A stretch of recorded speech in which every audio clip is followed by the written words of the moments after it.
JMM ने ये घोषणा कर दी, बड़ी खबर मानी जा रही है। मनीष, इसे किस रूप में देखा जा सकता है? देखिए रफी, जब से बात करेंगे प्रणब झा को उम्मीदवार उतारा गया, कह सकते हैं महज रात की अगर बात करेंगे 9 बजे से घोषणा पूरी हो चुकी थी प्रणब झा उम्मीदवार, तब से कहीं ना कहीं जो स्थानीय नेता है, कह सकते हैं प्रदेश कमेटी है, वो काफ़ी नाराज चल रहे थे। आपको भी पता है राजेश ठाकुर पार्टी के लिए कितना काम किया है, जमीनी स्तर पर कितना किया। उन्हें बंगाल भेजा गया था, जितने और कई लोग प्रभारी आए थे उन्होंने जीत कर निकाला, लेकिन इन्हें जहां भेजा गया था उन्होंने जीत कर 100 में 100 जीत कर दिया। उसके बाद केशव महतो का, कमलेश का नाम आ रहा था।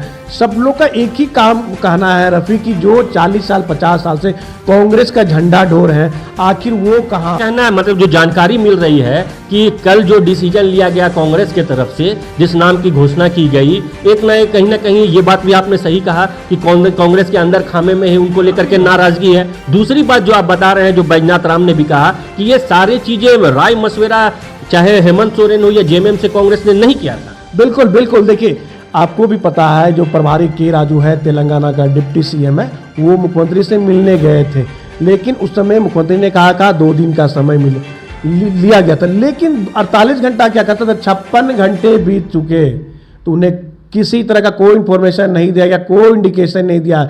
लेकिन जो लगातार कह सकते हैं जेएमएम के शीर्ष नेतृत्व का शीर्ष नेता कहता है, वो पहले से कह रहे हैं कि हमने 2 सीट उतारने का काम करेंगे, हम लोग 2 उम्मीदवार उतारने का काम करें। नमस्कार, द स्पॉटलाइट में स्वागत है आपका। मैं हूं रफी समी।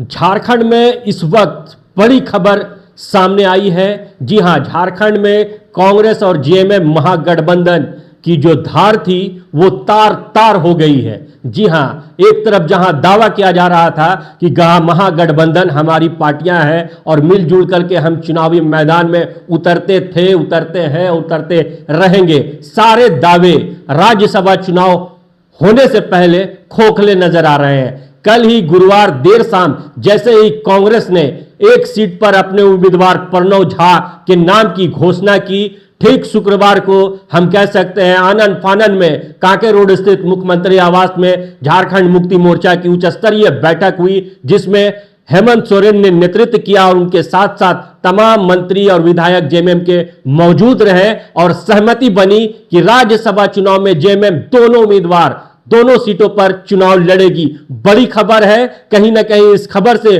पूरे झारखंड की राजनीति में सनसनी सा फैल गया है कि गठबंधन की धार कहां हुई तार तार। तमाम चीजों को लेकर के हम बात करेंगे हमारे सहयोगी पत्रकार मनीष झा से, चूंकि ये भी काफी नजदीक से गठबंधन को देखते चले आए हैं। कांग्रेस बीट जो है लगातार ये फॉलो करते रहे हैं और जानेंगे कि जिस तरह से जेएमएम ने ये घोषणा कर दी, बड़ी खबर मानी जा रही है। मनीष, इसे किस रूप में देखा जा सकता है? देखिए रफी, जब से बात करेंगे प्रणब झा को उम्मीदवार उतारा गया, कह सकते हैं महज रात की अगर बात करेंगे 9 बजे से घोषणा पूरी हो चुकी थी प्रणब झा उम्मीदवार, तब से कहीं ना कहीं जो स्थानीय नेता है, कह सकते हैं प्रदेश कमेटी है, वो काफ़ी नाराज चल रहे थे। आपको भी पता है राजेश ठाकुर पार्टी के लिए कितना काम किया है, जमीनी स्तर पर कितना किया। उन्हें बंगाल भेजा गया था, जितने और कई लोग प्रभारी आए थे उन्होंने जीत कर निकाला, लेकिन इन्हें जहां भेजा गया था उन्होंने जीत कर 100 में 100 जीत कर दिया। उसके बाद केशव महतो का, कमलेश का नाम आ रहा था।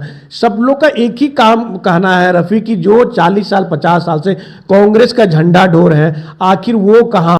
आप पैराशूट लाते हैं, पैराशूट से उम्मीदवार उतारते हैं प्रणब झा को। प्रणब झा कौन है? भागलपुर के मूल निवासी रहने वाले हैं, बोकारो से उसका लिंकअप है, लेकिन इन चीज़ों को लेके कहीं ना कहीं प्रदेश नेतृत्व काफ़ी नाराज है, ये साफ जाहिर रहता है रफ़ी। और सबसे जहाँ कि उन्होंने कहा कि कल ही की अगर बात करें, प्रभारी ने कहा कि हम वेट वॉच कर रहे हैं, मुख्यमंत्री हेमंत सोरेन हम इंडिकेशन करेंगे तब उतारेंगे, लेकिन अचानक प्रणब झा का नाम उतार देना कहीं ना कहीं गठबंधन में खींच। आपने जिस तरह कहा कि बैठक हुई है, बैठक में मुख्यमंत्री से बिना पूछे हुए, कैसे तो जो पूर्व मंत्री बैजनाथ राम ने कहा है कि हमसे कोई राय मशवरा नहीं ली गई है। हफीजुल हसन उन्होंने भी इस बात को कहा है कि हमसे कोई राय मशवरा नहीं लिया है, मुख्यमंत्री अधिकृत होते हैं। अगर आपको गठबंधन में है तो मुख्यमंत्री से पूछेंगे कि इनके नामों की चर्चा हम लोग क्या करें, वेट एंड वॉच की स्थिति का था। लेकिन कांग्रेस ने बिना गठबंधन से पूछे हुए उम्मीदवार उतारा। चलिए, गठबंधन के साथ कांग्रेस नेतृत्व काफी नाराज है, इनका खमियाजा आज देखने को मिल रहा है। तो क्या कहना है, मतलब जो जानकारी मिल रही है कि कल जो डिसीजन लिया गया कांग्रेस के तरफ से, जिस नाम की घोषणा की गई, एक ना कहीं ये बात भी आपने सही कहा कि कांग्रेस के अंदर खामे में है, उनको लेकर के नाराजगी है। दूसरी बात जो आप बता रहे हैं, जो बैजनाथ राम ने भी कहा कि ये सारी चीजें राय मशविरा चाहे हेमंत सोरेन हो या जेएमएम से कांग्रेस ने नहीं किया था। बिल्कुल बिल्कुल, देखिए आपको भी पता है जो प्रभारी के राजू है, तेलंगाना का डिप्टी सीएम है, वो मुख्यमंत्री से मिलने गए थे, लेकिन उस समय मुख्यमंत्री ने कहा 2 दिन का समय लिया गया था, लेकिन 48 घंटा क्या कहता था, 56 घंटे बीत चुके, तो उन्हें किसी तरह का कोई इंफॉर्मेशन नहीं दिया गया, कोई इंडिकेशन नहीं दिया। लेकिन जो लगातार कह सकते हैं जेएमएम के शीर्ष नेतृत्व का शीर्ष नेता कहता है, वो पहले से कह रहे हैं कि हमने 2 सीट उतारने का काम करेंगे, हम लोग 2 उम्मीदवार उतारने का काम करें। लेकिन कांग्रेस को इस चीज के खींच था, आज अंततः उन्होंने प्रणब झा का नाम उतारा है। इससे आपको भी पता है कि यह जो त्रिकोणीय हो जाएगा, लाभ आखिर किसको मिलेगा, इस पे अगर गौर करेंगे रफी, तो सबसे पहला बीजेपी इन चीज का काफी देर से वेट कर रही थी कि घमासान गठबंधन में हो।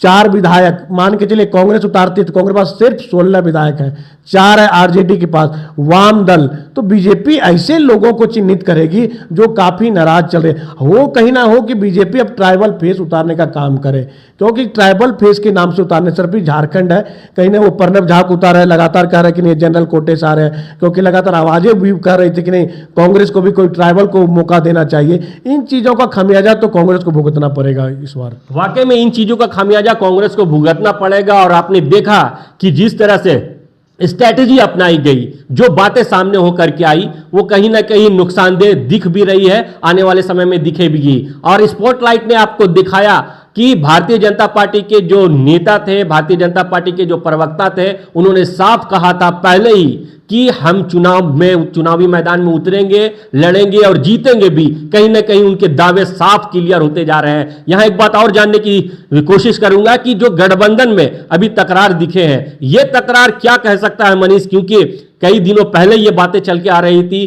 कि चुनाव के खत्म हो जाने के बाद, चाहे वो बंगाल का चुनाव हो या नगर निगम का चुनाव हो, कि चुनाव के बाद जो है गठबंधन नहीं रहेगा और ये दोनों के आपस में अलग हो जाएंगे। अब क्या लग रहा है राज्यसभा चुनाव के बाद? देखिए रफी, ये आज की तकरार ने आपने सही कहा, निगम को लीजिए, नगर निगम की जब चुनाव हो रही थी, असम की जब चुनाव हो रही थी, बंगाल के चुनाव जब हो रहा था, तब कहीं ना कहीं कहता हमेशा चुनाव लोग अलग ही लड़ने का काम किया। आपने निगम चुनाव में देखा, मेयर में सुजीत लकड़ा लड़ रहे थे जेएमएम की ओर से, रामा खलखो लड़ रही थी आप इधर से कांग्रेस की ओर से। तो कहाँ उस समय से जो अब असम का देख लिए, लगातार असम के जो पूर्व मुख्यमंत्री थे गोगोई, वो भी मिलने के लिए आए थे, सीट बंटवारा को मात्र 6 सीटें उनको देने का काम कर रहे थे, वो भी नहीं हो पाया। तो वो उसके बाद बंगाल में देखिए आप क्या कर रहे हैं, बंगाल में जेएमएम ने किसका साथ दिया, ममता बनर्जी का साथ दिया। तो कांग्रेस को आप एक जगह कर सकते हैं खुल के ममता बनर्जी का साथ देना। कांग्रेस जहां पे चुनाव प्रचार कर रही थी वहां भी हेमंत सोरेन को लिए जाया गया। तो अब गठबंधन किस बात की, सिर्फ झारखंड में गठबंधन है, नाम की गठबंधन है। आपने सही कहा कि लगातार कहा जा रहा था असम चुनाव के बाद के रिजल्ट के बाद क्या होगा, बंगाल चुनाव के रिजल्ट के बाद क्या होगा, लेकिन ये चीज तो अब टकराहट दिख रही है ना। ये जो टकराहट हुई है कि कांग्रेस ने अपना उम्मीदवार उतार दिया, अगर झामुमो ने जिसे कह रहे हैं कि 2 सीट उतार दी, आखिर नुकसान किसका होगा? झामुमो तो सेफ है ना, 1 सीट, 28 सीट की बात करेंगे ना, फिर तो 1 सीट उनकी एकदम पक्की है, उसमें कोई इफ एंड बट नहीं है। 6 सीट बच रही है, वो 6 सीट कर सकता है, फिर आरजेडी का बच रही है, तो वो एकदम मैदान में एक रिस्क ले रही है। झामुमो पूरी ऐसे में तो हॉर्स ट्रेडिंग का खेल भी हो सकता है। एकदम हॉर्स ट्रेडिंग, देखिए हॉर्स ट्रेडिंग के लिए बैठे हुए हैं ना। बीजेपी के कल राष्ट्रीय अध्यक्ष आ रहे हैं, वो रणनीति बनाने आ रहे हैं कि हमको किस नेता को टारगेट करना है, किस विधायक को टारगेट करना है, किन मंशों को लेकर उससे क्या उनका कर सकते हैं कि जो भी विधायक है किन बातों पर हमारे साथ में आएंगे, एसआईआर पे आएंगे कि सरना सनातन पे आएंगे। ऐसे लोगों को भी जो देखेंगे कि जो चल रही झारखंड में क्या मुद्दे चल रहे हैं, मुद्दे बेसिस पर अपने विधायक को पकड़ने का काम करेंगे जो काफी नाराज है। देखिए ट्राइबल की बात करेंगे, यहाँ पे जितने भी ट्राइबल कांग्रेस में ट्राइबल जो विधायक है नाराज चल रहे हैं, ये आपको भी पता है। पार्टी से नाराज चल रहे हैं, सरकार से नाराज चल रहे हैं, क्योंकि लगातार यहाँ जो दीपिका सिंह पांडे है, कसम के कोटे राधा कृष्ण किशोर है, और जो भी दो है उनसे चारों मंत्री से विधायक लोग नाराज चल रहे हैं। उनका भी कहना है कि उन्हें भी मौका मिलना चाहिए। मौका मिलना चाहिए। मनीष, इस रिलेशनशिप को, क्योंकि आपने देखा कि गठबंधन तो हो गई, सरकार इनकी चल रही है जेएमएम कांग्रेस की, लेकिन सरकार जब से बनी उसके बाद चाहे जो भी इलेक्शन हो, चाहे असम का इलेक्शन हो, बंगाल का इलेक्शन हो, बिहार का इलेक्शन हो, झारखंड में खुद निगम का इलेक्शन हो, ये अलग थलग चले। तो इस रिलेशनशिप को एक लाइन में क्या नाम देंगे कि गठबंधन की जो सरकार चल रही है तो आपने कहा था ना सिचुएशनशिप ही हो सकता है। जिस तरह का देखिए सिचुएशनशिप है जेएमएम और कांग्रेस की बात करें, फिर आरजेडी को क्या कहेंगे? वो तो खुल के कह रहे हैं कि हमारे पास अभी कोई नहीं आया, ना जेएमएम आया, ना हमारे साथ मुख्यमंत्री हेमंत सोरेन उनसे जाके अप्रोच किए, ना कांग्रेस अप्रोच किए। तो आप बिना अप्रोच करके कैप्टन कैसे घोषित कर सकते हैं? अगर आपको कैप्टन बनना है तो सबके सहमति लेना होगा ना। आपने सहमति भी नहीं लिया। अगर ओपनर बैट्समैन उतारना दो जरूरत होती है तो अपने नाम की घोषणा कर दे बिना सहमति। टीम अगर इंडिया टीम है तो बिना सहमति के प्रणब झा को उतार दिया एक पहला ओपनर में, तो दूसरा ओपनर के लिए तो सोचेगा ना कि वो जो मुखिया है वो तो सोचेगा बिना अधिकृत किए हुए लिए। इस चीज का जेएमएम को लगातार खींच है। अब देखिए आगे होता है क्या, बड़ा दिलचस्प देखने को मिलेगा। इसका हमें तो ये लग रहा है इसका कहीं ना कहीं जो बीजेपी जो वेट वॉच कर रही है, जो ताक में थी, वो उसे काफी क्लियर नजर आ रहा है। अब जो आपने कहा हॉर्स ट्रेडिंग का, चलिए हॉर्स ट्रेडिंग नहीं तो उनके पास वो ऐसे विधायक को कोशिश करेंगे कि इसको लाने को चाहे कांग्रेस का हो चाहे जेएमएम को, ऐसे लोगों को बीजेपी वेट एंड वॉच करेगी कि ऐसे विधायक को तोड़ने का भी हो सकता है, काम कर सकते, बात कर सकती है।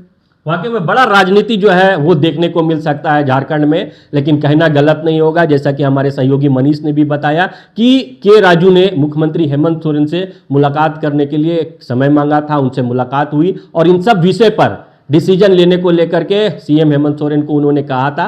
उन्हें हेमंत सोरेन की तरफ से या फिर यूं कहे कि जेएमएम के तरफ से 2 दिन का समय मांगा गया था और इस समय के बीच अचानक से कांग्रेस ने अपनी उम्मीदवार झारखंड में प्रणब झा को राज्यसभा के लिए उम्मीदवार की घोषणा कर दी और कहीं किसी तरह से चर्चा नहीं हुई आपस में गठबंधन को लेकर के।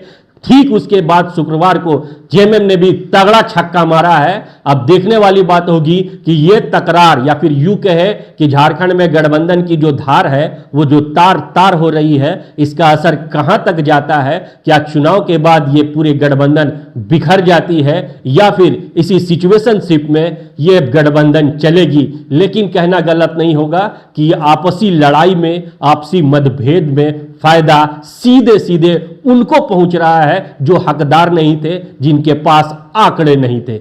आप जुड़े रहे द स्पॉटलाइट के साथ, तमाम जानकारियां आपको स्पॉटलाइट पल पल पहुंचाती रहेगी।